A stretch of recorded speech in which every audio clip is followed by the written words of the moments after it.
is a good leader? Some people consider leadership a quality that means taking people with you and telling them what to do. But today, I'm Susie Decker on Legacy of Leaders, and I want to talk with Mac Holley of Heritage Capital Group about what leadership means to you. Hi, Mac. Thank you. Hello. I want to talk about philanthropy and how that quality in leadership is exponentially more important than what we think of in management. Okay. Well, I would agree with you. I think, first of all, every successful community in this country probably has a pretty strong backbone in philanthropy. I've grown up in my career watching leaders of companies I worked for taking a lead role with organizations, nonprofits in the community that they had a passion for or felt like was really good for the community. So I've tried to emulate that in my career. You know, I try to spend a reasonable amount of my time giving back. I think it's important.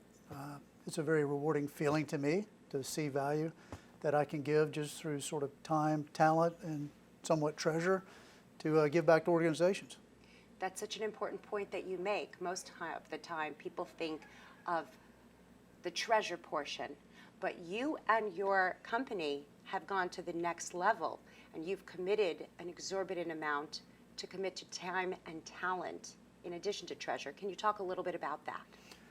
Yeah, you know, my personal preference is actually time and talent. I mean, I like to give money. Makes me feel good. And everyone likes to accept your money. Yeah, absolutely. But how do we get people vested in the community work? Right, absolutely. And that's another point is it's a good thing to write checks, and that's very neat. The nonprofits need the funding, but they need the talent, and they need the time, and they need to roll up your sleeves and do the work. So my preference is when I serve on a board, I like to be in what I call an operating role, not just a board that's raising money, which is, I know, very important, but I like to have an impact on the operations of the institution, help open doors for them, help them find other people that can add value. You know, where are the gaps in their operations? Where do they struggle? Where do they need? And then try to help fill that gap and make suggestions and, you know, share best practices and that kind of thing.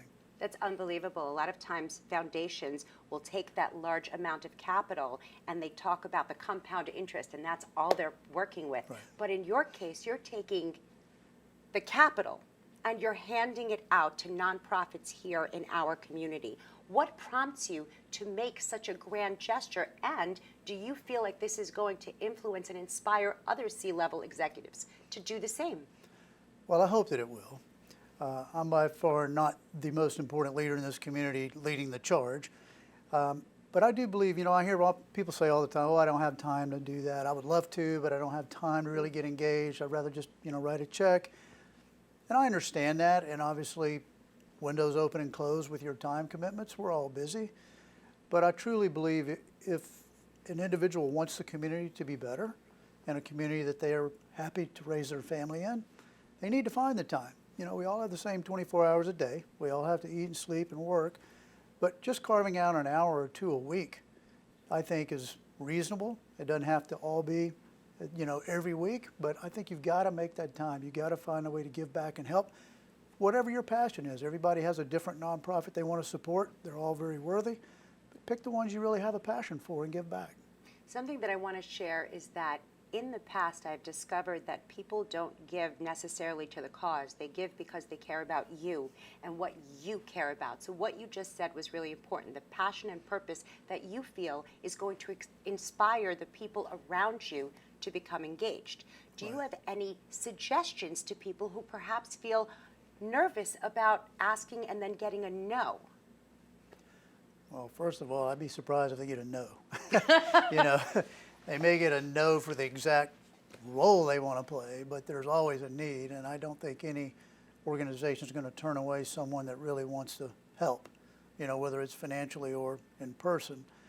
Again, I always follow my heart, and I may support an organization financially, but where I really want to put my time into the ones that I feel a passion to. I'm very active in the Boy Scouts. I'm on the North Florida Council because I think that's one of the best programs for youth, you know, in terms of driving positive moral character and integrity in young people. I'm an Eagle Scout. My two boys are Eagle Scouts, so, you know, I've been in the program. I've seen it firsthand. I've been a Scoutmaster. I've worked with kids for years. So that's one philanthropy that I spend a lot of time with because I've seen the work. I know the value.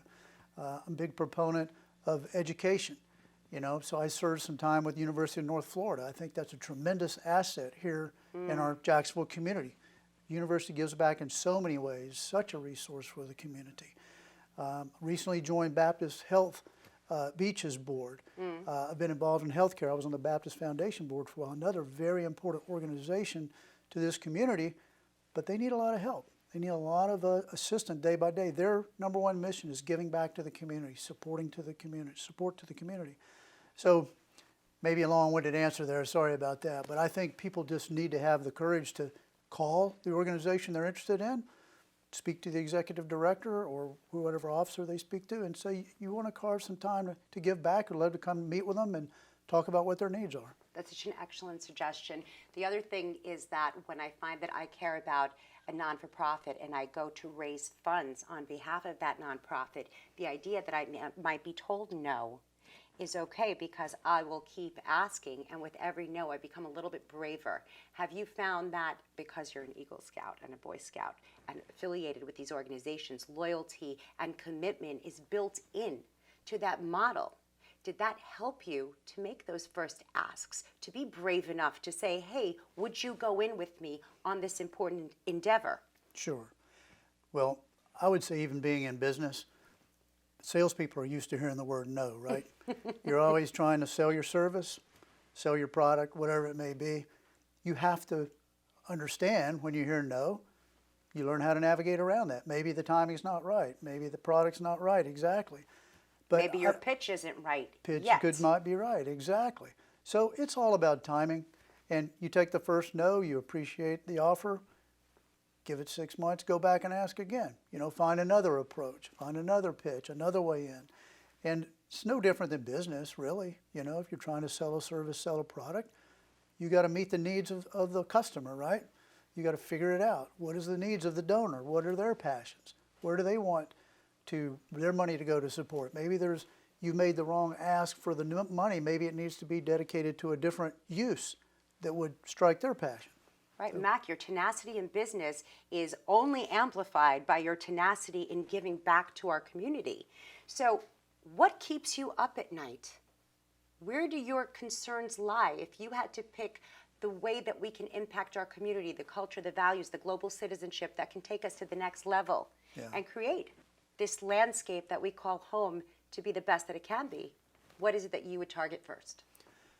I think it's just creating the willingness for the average citizen to find a way to help. Easy. Here's an example I use with my kids. If you're walking down the street or you're jogging and you see a piece of trash on the road, stop 2 seconds, pick it up and throw it in the next trash can. If everybody in the country did that every day, think we'd have a trash problem? Simple things. People don't think about that. They think it's going to be a major time commitment. It's just a matter of just thinking about what it is that bothers you. We have so many problems in this country that are really becoming to impact everyone, everybody's family. Homelessness, major problem. People are afraid of the homeless. They shouldn't be afraid. They need to figure out how to help navigate that. It's just finding whatever you think impacts you and your family. Crime. Yes, we have police force, but they need eyes and ears in the neighborhoods. If crime is something you're concerned about your particular family or neighborhood, go to your local police station, ask how you can help out.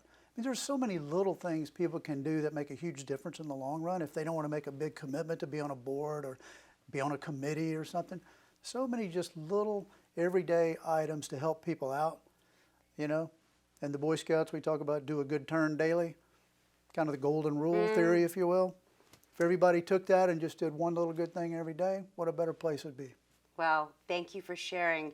Be like Mac and be like Jacksonville. And if you want to find out more, go to iwantbuzz.com. Thank you so much for being here, Mac Holley. I appreciate everything that you do for me, for you, and for all of us. Well, you're more than welcome. I enjoyed it. Thank you.